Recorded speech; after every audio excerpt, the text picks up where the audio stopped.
Welcome to the MadTech Podcast from ExchangeWire, bringing you the latest news and views from the world of ad tech, media, and marketing. Hello and welcome to the MadTech Podcast. I'm Grainne Reid, ExchangeWire's Head of Marketing and your host for today. I'm thrilled to welcome Georgia Goodwin, Chief Client Officer at global influencer marketing agency Digital Voices. Georgia, it's a pleasure to have you here today. Hello, thank you for having me. It's good to be here. Amazing. And alongside Georgia, we have ExchangeWire's research lead, Mat Broughton. Matt, how are you today? I'm very well, thank you. Amazing. Well, yeah, as always, we're going to be diving into three standout stories that made waves this week. First story sees only 34% of the UK public say they consume news through either print or online news brands. Finds the latest Media Nations report from Ofcom. The young 16 to 24-year-olds are least likely to tune into news brands, 22%, but older people surveyed didn't turn to news brands for news in significant numbers either. For example, only 44% of those aged over 75 said they used either print or digital news brands for information. TV dominates news consumption for adults over the age of 34. Meanwhile, younger audiences generally prefer social media or other online forms of keeping track of the news.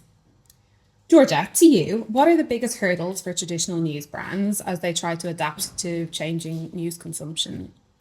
There's a lot, I think. It's, the way that Gen Z, as you've said, of consuming news is drastically changing. And I think there are a huge amount of hurdles for traditional news brands. And I think it comes from, firstly, as you said, I work in influencer marketing. A huge amount of content is distilled from influencers, and that includes kind of information on the news as many other topics. And I do think that the traditional news brands have a long way to go to kind of keep up with what is the ever-changing world of consumption. I think I had an amazing chat with someone this morning actually about this topic. So her name's Zoe and she's the head of kind of social marketing for EY, but she's an ex-journalist. So I was actually quite timely to be able to kind of talk to her about her perspective on this as well. And I think that both of us were agreed. Firstly, I'd love to see news brands actually entering schools, spending some time with the younger generation and influencing them and discussing with them and helping build credibility. Because I think something that influencers obviously do really well is the fact that they build authenticity with their audiences, and through that authenticity comes credibility. And as you said, like the older generations are definitely still consuming news in a more traditional way.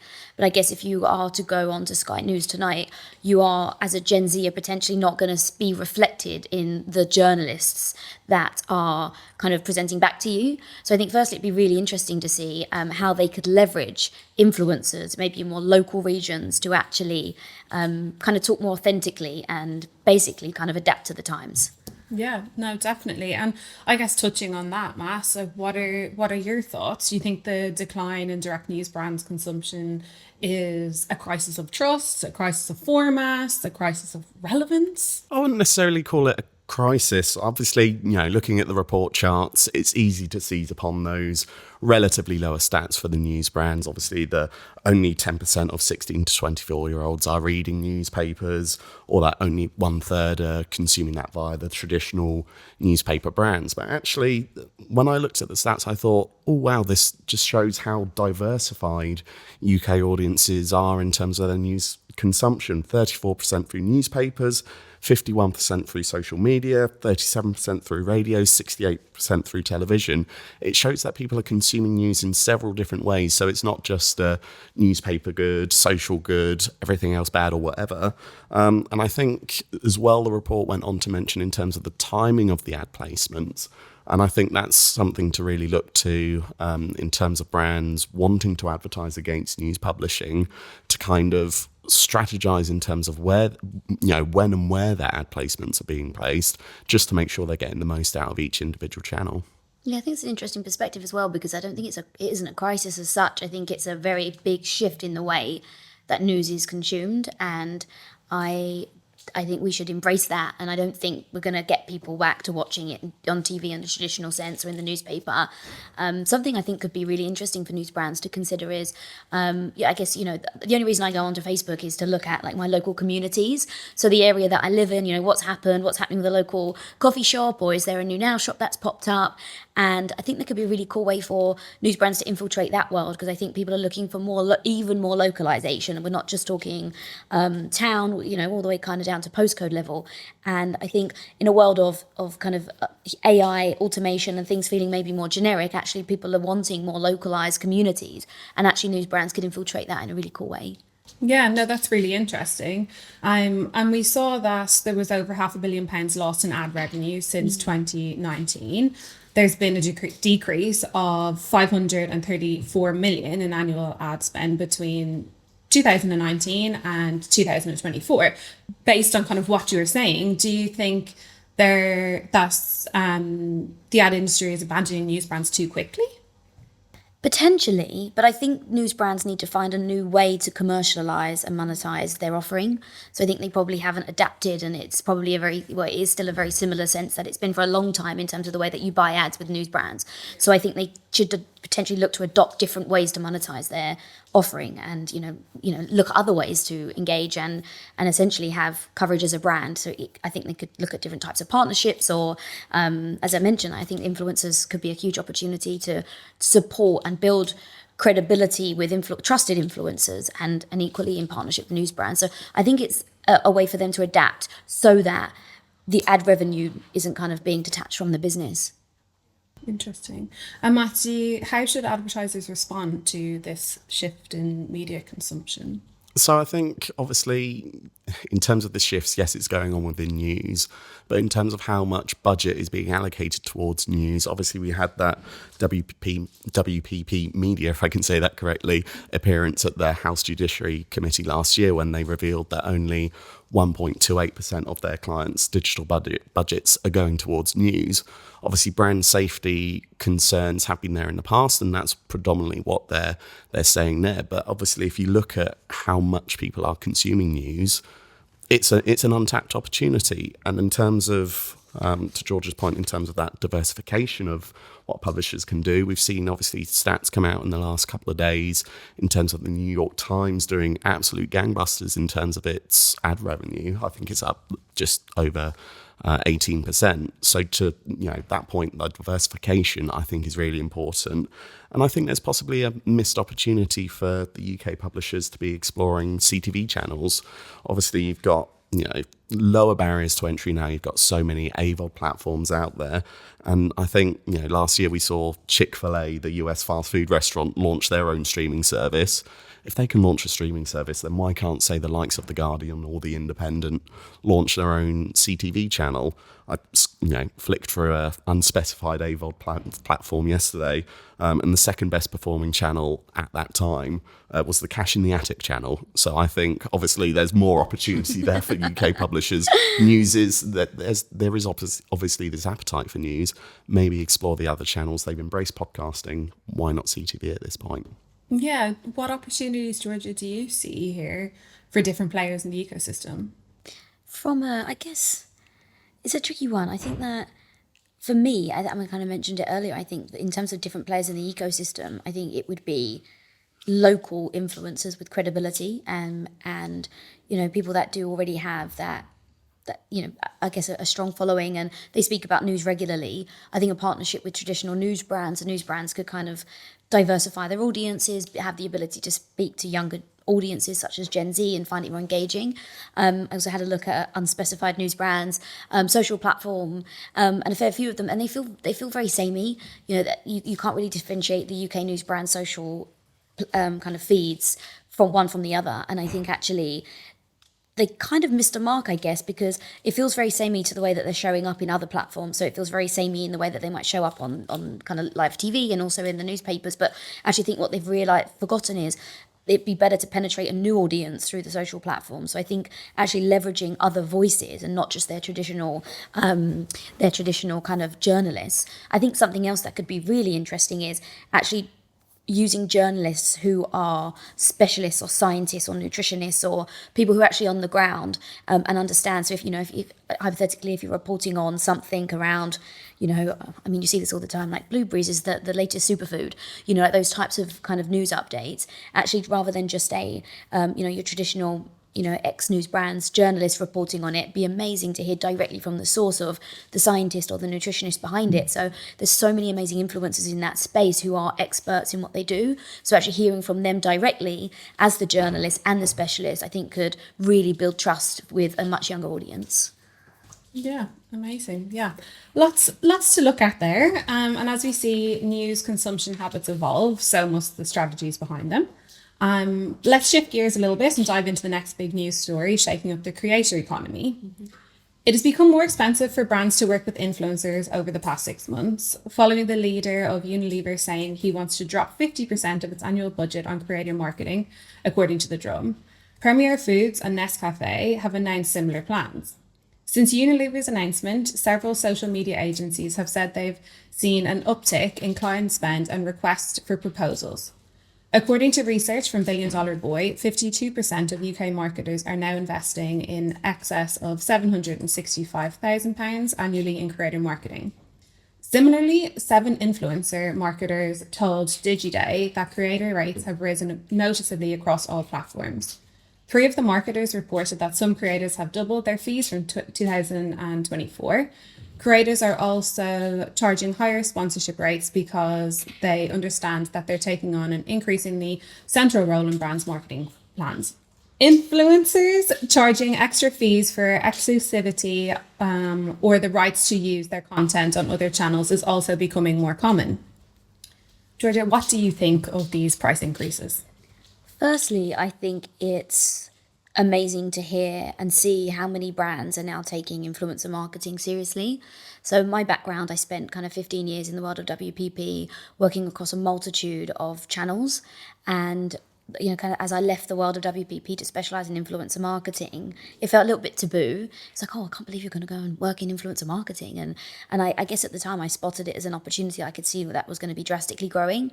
And to see that now and to see what a dominant channel and ROI driver for brands is incredible. And I think the Unilever statement really sits behind the power of influencer marketing. So firstly, I think the opportunity it has become even more important. And because of that, the costs have gone up. And I think really it's and I've seen a few people maybe say, that it's potentially influencers kind of just like hoping to get more. And actually, I disagree. I don't think it's coming from a place of greed or wanting to get more for the sake of it. I think it's the professionalization of the industry and it finally getting the kind of clout and revenue stream that it deserves. I think also something that the numbers don't show is actually how much more complicated the asks of the influencers are. So last year, it was definitely much more traditional. It'd be like, hi, influencer X, could you post this on your stories on Monday? But actually, it's changed drastically. What we're asking for influencers is huge. We've just done a recent partnership for our client Magnum, and we've asked creators to attend Cannes Film Festival. We've asked them to attend 5 different events while they're there, to post before, to post after, to come up with a strategic idea. We actually had calls with people who are dressmakers and how could they create a clothing range for the whole trip. And, we have these amazing brainstorms, and it's shifted drastically from them being content creators to, I guess, individuals where we're partnering with for their strategic thinking, their understanding of creativity and their advice and consultancy. So actually, I think it's in line with the fact that what we're asking from influencers is becoming more and more and even more exciting. Something I thought was really cool was Starbucks hiring an in-house creator in the US to go and work in their marketing team. And I think that just shows how seriously we're taking the way that creators understand audiences like quite a lot of brands can't and don't, and also their creative thinking in terms of being out the box and actually driving cut through. So I think, to be honest, it's amazing to see, and I'm excited that the influencers are kind of being given the credibility that they deserve. Yeah, no, it's really interesting. Matt, obviously, on this point, and from what Georgia said, the ask of creators is a lot more than what it previously was. Do you think this surge in creator rates is sustainable? I think it's reflective of the market. Obviously, these creators are doing much more complex asks in terms of what they're being requested to do as part of any given influence campaign. And obviously, if you look at the platforms that have done really well in the past few years, you've got your TikToks, your Instagrams, your YouTubes, compared that to, say, the more traditional, say, cable brands as an example. Their influencer led at their heart, so it's understandable that these creators should be asking for money. It's that that same argument in the sense of the music industry and Spotify. Obviously, you've got so many billions and trillions of hours of people streaming music. It's understandable that the musicians and people behind that want to be adequately compensated for that. So I think there's obviously going to be difficult conversations to come in terms of obviously how much money is going to, the really large influencers in the space versus your more sort of, the smaller, more local influencers. But yeah, I think it's fair, and I think it is broadly sustainable in the long run from my perspective. Yeah. One thing I will add is it's the importance of having an agency to negotiate. That's something we stress a lot. We work with the creators to make sure what the brand is paying for and the outcomes they're going to get is reasonable. So it's a huge part of what we do at Digital Voices is training a team in hardcore negotiations. There's a book that we make the whole team read, which is actually written by an ex-FBI investigator about actually negotiating in hostage situations. So it really is something we put a lot of importance on, and actually being able to do that and negotiate fairly, and the brand gets what they should get, and we're paying the influencer fairly as well. Nice. That's amazing. It's a really good book. It's called Never Split the Difference, by the way. I just realised I didn't say it. Wow, yeah, good memory. I'll note that for sure. How do you see the influencer marketer landscape developing then over the next couple of years? Because obviously you've said a lot has changed in the last couple of years. What do you see for the future? Wow, it's a big question.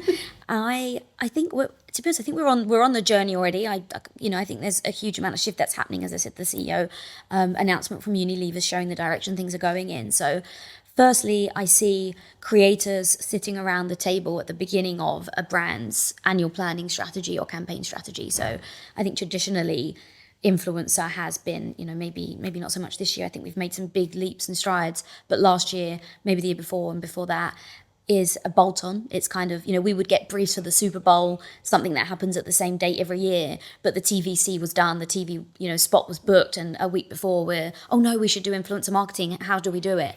And we're seeing the shift already for Super Bowl in January, that actually we're being briefed alongside the other agencies. And I think brands will even be comfortable with us bringing creators along so they can co-chair, co-create. So it's not just about, oh, hi, creator, we've actually got this idea, could you bring it to life? It's, creator, what do you think the idea should be? Let's bring it to life together. So I'm really excited about that. And the opportunity that they bring is untapped in terms of understanding their audiences, understanding how to drive impact, and their brains that we should be using even more.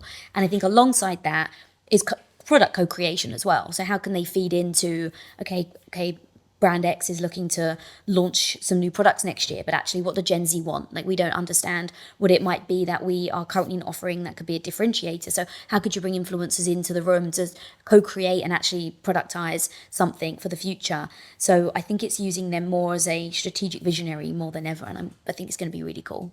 Yeah, amazing. Matt, what are your thoughts here for the future? Yeah, I think it's going to basically carry on that maturation path, and as you say, become much more strategic in terms of how it's used. One thing we've obviously seen around the office is the AI influencers spring up across LinkedIn pages. To me, I don't necessarily think that's the right way to go. To me, I think influencer marketing, it's all about that, connection and authenticity and that aspirational piece, in the sense that it's a real human. Why would you want to aspire to just some AI created thing? So I don't necessarily think that's going to play out for the industry. But yeah, otherwise I think it's definitely going to carry on this maturation that we've seen over the last 5 to 6 years or so. I couldn't agree more. And I'm pleased you said that. It's a topic that I'm super passionate about, is the fact that I love influencer marketing because it democratizes media spend and puts it into the pockets of the single mother creating cooking videos from her bedroom, and the entrepreneur who's trying to build a product, and I think there's something really special in that. And it feels quite sad to me to actually put influencer money into the pockets of AI influencers who's, part of a big corporate business. And I think it's a shame and really defeats the point of what influencers stands for, which is building community, authenticity, and, almost building that online community and friendship in a sense. So I think there's a huge role for AI in the role of the process for influencer creation. And we work with Adobe on creating content and improving creativity and enhancing through, all the amazing features Adobe can offer. But actually, I think at the end of it, people want to hear from a human. 100%. Are you seeing a lot of brands using both AI for their influencer marketing as well as traditional in-person influencer marketing? Yeah, absolutely. So in terms of the way that we work, we have, use influencer marketing is unique in, I guess, the media landscape because of there's so much you can automate, but actually speaking to, we're a global business, we work in most markets. And for example, speaking to an influencer in Sweden, actually using Google Translate and trying to send something over email is not the way. Trying to distill a brief for one of our brands in that market means actually having somebody who speaks Swedish in our team and having a one-on-one conversation with them. So that part of it is still very much needed to be humanized. But I think the way that we use AI for our clients is to improve the workflow and to speed up the process. So it's automating the way that we get information to the client, get it back from the client, and do some of our kind of brand safety checks and things like that. But also through creativity. Some brands are much more risk averse and would rather the influencers don't use any form of AI throughout the process, and we can work in that way, and we do have brands that stipulate that. But on the other sense, it's using AI for creativity. So it might be just to enhance the video itself as opposed to like kind of completely created from AI from the ground up. And obviously in terms of timing and things, of the brands that are wanting to stay away from the AI process, are they happy with the kind of extended timelines then that may be in place? Yeah, it's a trade-off. Most of our brands are happy to use AI in the workflow, so that definitely helps. But yeah, I guess if you're not using AI and there is that side of it in terms of it being a longer process, then traditionally brands do understand there's a compromise, and I think we're only improving timelines rather than going backwards. So hopefully nothing feels too negative, I don't think. Great. Well, yeah, I think let's shift gears a little bit to two platforms that are facing two very different futures. Reddit reported a very successful Q2 with a 78% year-over-year increase. The results reveals that the majority of Reddit's revenue continues to come from ads, representing 93% of the company's total revenue. The growth of its advertising business is heavily supported by its AI-powered marketing tools. Meanwhile, Snap reported a revenue increase of 9% year over year for Q2. The social media giant is still adding millions of new users worldwide, although it's seeing a decrease in US users, which are its main revenue source. Snap generates almost 4 times more revenue per user in its North America audience than in the rest of the world segments. Matt, I'm going to come to you first on this. How do the financial situations of both of these media giants compare? I think overall you've got Reddit very much seizing upon that growth narrative, even though it's 6 years older than Snap. Obviously, if you boil it down to brass tacks, when you've got $89 million income for Reddit versus a $263 million loss for Snap, you're going to be asking questions as to what the financial stability or growth potential of those companies are. Obviously, you've got Reddit very much embracing AI in terms of its deals with Google. But while there's definitely more room for growth with Reddit and its AI prospects, I'm curious as to where that ceiling really is. Obviously, it doesn't have the scale of Snap. Obviously, it's like hundreds of millions of users less. It doesn't have the scale of like a Pinterest, for example. So yes, there's growth potential, but how far past those levels is that ceiling? And I'm not necessarily sure where that is, especially as it's got quite a more skeptical audience of advertising compared to some of those other platforms. Obviously, at the moment, in terms of Reddit ads, they're quite unobtrusive, similar to a TikTok or Instagram. You can scroll past them quite easily. I think if you were to make those more obtrusive and try and up the ads metrics in terms of the engagement, I just don't think the audience would be as willing to receive those ads compared to a Snap, for example. So it's going to be interesting to see how it plays out. I'm sure over the next few quarters we're still going to see Reddit going up and up and up. Snap is quite a weird company. They always go up and down, up and down. You can never really predict where they're going to fall. But yeah, it's going to be interesting to see how it pans out for sure. And Georgia, what are your thoughts on the Q2 results? I think Snapchat's an interesting one. I think it was 2022, the board of Snapchat set out some really big ambitions to kind of commercialize their ad revenue. And as far as I can see, they've done everything that they said they would do. And I think there's a few. I think some of the stats don't look like they are in Snapchat's favor, but I think there are some interesting things that sit behind that. So although I know they're seeing a reduction in usage in the US, they are growing in European and UK markets, particular. And that doesn't help with their ad revenue, because obviously you launch in a new market, it takes time for, first you need to build the audience, and then you commercialize. So I think that the next few years for Snap will be really interesting, and I think that they have got really big ambitions to commercialize and improve their ad revenue opportunities. They've got Snap Premium, which I think only accounts for like 3% of their users actually only use Snap Premium, but there is a big opportunity trajectory that I know they're planning on doing. And a lot of our European influencers are actually really excited by Snap, because they are actually, the way that they're commercializing revenue for influencers is really appealing. So I'm definitely excited to see what that looks like. And we're seeing a lot of our influencers that we work with in the European market saying they're trying to get more of their audience over to Snap because it is so much more appealing for them from an ad revenue stream. So I do think that's really interesting. And if they get that right, I think it could be a big play. I think the thing that lets Snapchat down is they need to find a way potentially to broaden their demographic, because they genuinely do appeal to a much younger audience. And when that younger audience outgrows Snap, the next audience kind of comes along, which means that they are kind of stuck in that bubble of a very young Gen Z demographic. So I think either they focus on broadening that or improve their commercial opportunities and kind of push harder on that. So definitely interested to see how that goes. And I do think kind of, platforms like TikTok and Meta are really good at speaking to agencies like us in terms of the opportunities. And we've always got an idea of what's commercialized and how we can partner. I don't feel the same way with Snap. So I'd be excited to see more of them on the kind of road showing around the agency world and seeing how they can support there. So I think that'd be really interesting. And on Reddit, I think I think it's such an interesting opportunity and forum. But I think to your point, it's definitely difficult when it comes to commercializing, because that's not really what the audience are there for. I love the fact that it's anonymized. I love the fact that people can be really rogue. There's this really interesting Spotify podcast which I listen to now and again, which is horror stories from Reddit. So it's like things that people have talked about in their real life on Reddit, like all summarized into a podcast, which I think is really cool.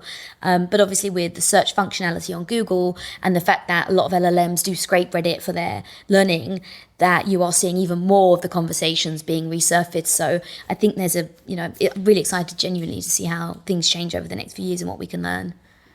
Do you think Reddit's AI-powered tools and the data licensing deals can turn into a serious rival then to the likes of Meta and Google? Because you did mention them. Yes, I think so. I think there is huge opportunity, and I don't know behind the scenes what they're thinking and planning over the next few years, but they are sitting on a wealth of information, and obviously that information is already being used widely.